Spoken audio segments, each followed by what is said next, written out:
Zakeza zangiraka tiafino Rose Pisano ke manala asalo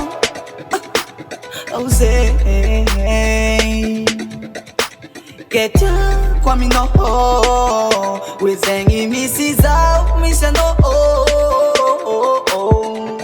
Tavela collage no rose Tike kusa aja no rose Futia kuninai Sajaza love no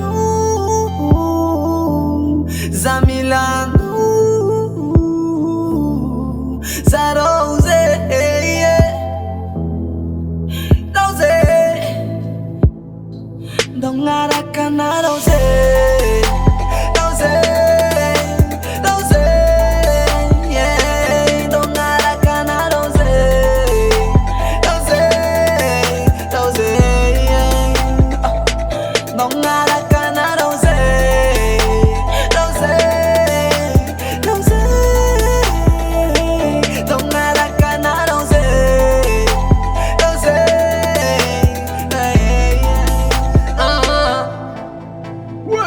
Sualamba nanda mi pose Araza vanaza bekose Tika ni fly Chani za tani koza Na inuluza Tabita naka na sita puntika Changa numora ndani ya kueri Tunwaza pambola sivita Tiste madama kana balawasi Satamita kana tits fast Sentango nukala kwa ngati fasi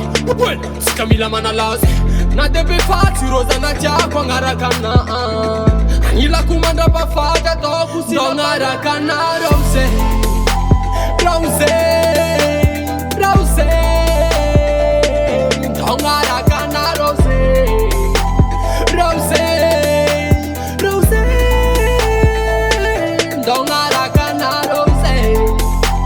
Rose Rose Dongarakana rose Rose Rose Nigga Nalava fats for my meaty rose Hanatata karuna defa meno pose Sika de zero sia rose